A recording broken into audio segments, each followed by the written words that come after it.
πάει στο Ελσίνκι, στη Φινλανδία. Ο Κούρδος αυτός έχει ζήσει επί 3 χρόνια ως σύντροφος και συγκάτοικος και αδερφή ψυχή ενός Έλληνα συγγραφέα και δημοσιογράφου που έχει πολλά στοιχεία που θυμίζουν τον ίδιο τον Γρηγοριάδη μέσα. Έχει μείνει μαζί του 3 χρόνια στη Νέα Σμύρνη, έχουν δεθεί με πολύ γερούς δεσμούς μεταξύ τους.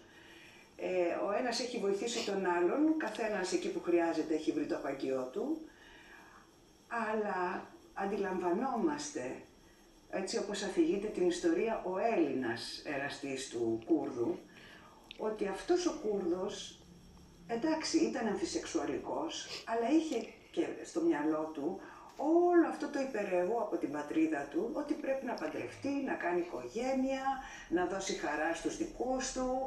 Δηλαδή είναι και μια ερωτική σχέση που έχει ένα όριο, αυτό που ζουν αυτοί οι 2 άντρες. Τέλος πάντων, το βιβλίο ανοίγει τη στιγμή όπου η πολύτεκνη οικογένεια του Κούρδου, εγκατεστημένη πια πλέον στο Ελσίνκι, ετοιμάζεται να υποδεχτεί το θείο Αντώνη, όπως λέγεται ο Έλληνας φίλος του αρχηγού της οικογένειας. Και βλέπουμε την αμηχανία που έχει η γυναίκα του Κούρδου, την αγωνία της πώς θα εμφανιστούν μπροστά στον ευεργέτη και φίλο του άντρα της όλη η οικογένεια μαζί. Και με συνεχή flashback παρακολουθούμε τις περιπέτειες αυτού του Κούρδου μεταξύ Ελλάδας, Ιράκ, Κουρδιστάν και Φιλανδίας.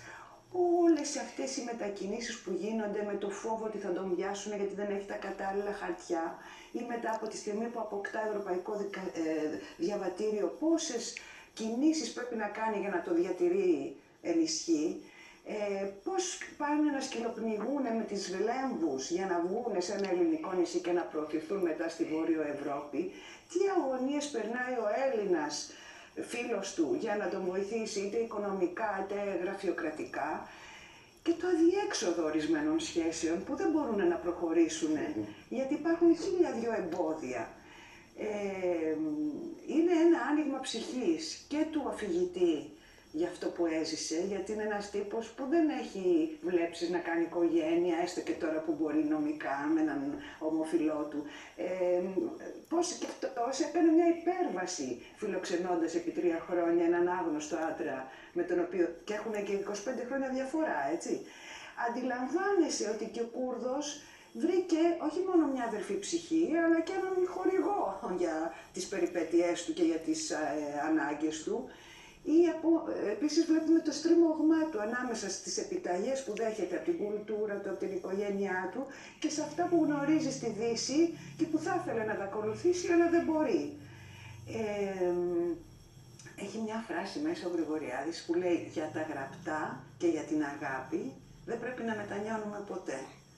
Και όλο το βιβλίο έρχεται να το υποστηρίξει αυτό, ότι δώσε ρε παιδί μου και ας μην εισπράξεις αυτά που θα ήθελες, δεν πειράζει. Και το ίδιο το βιβλίο αυτό μου θύμισε ένα παλιότερο του Γρηγοριάδη, το Μυστικό της Έλλης, όπου και εκεί, χωρίς κραυγές και χωρίς καταγγελίες, έδινε όλη την αίσθηση της κρίσης, της οικονομικής. Πάρα πολύ ωραία το έδινε. Έτσι και εδώ δείχνει το μεταναστευτικό, το προσφυγικό, τα ρατσιστικά μας, τις ρατσιστικές συμπεριφορές που αντιμετωπίζουν όχι μόνο οι ξένοι, αλλά κάθε είδους διαφορετικός άνθρωπος και τα περνάει πάρα πολύ ωραία, με διάβια, με οξυδέρκεια, με συγκίνηση, χωρίς ποτέ σου λέω να γίνεται ή μελό ή καταγγελτικό. Νομίζω είναι από τα πιο ωραία μυθιστορήματα του Γρηγοριάδη.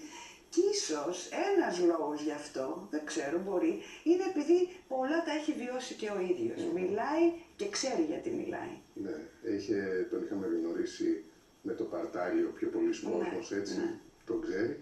Είναι ένας πολύ καλός συγγραφέας και πολύ καλός γνώστης της αγγλοσαξονικής λογοτεχνίας επίσης. Βέβαια. Και της Αθήνας επίσης. Και των διάφορων συνοικιών της Αθήνας. Και για το τέλος φέρνουμε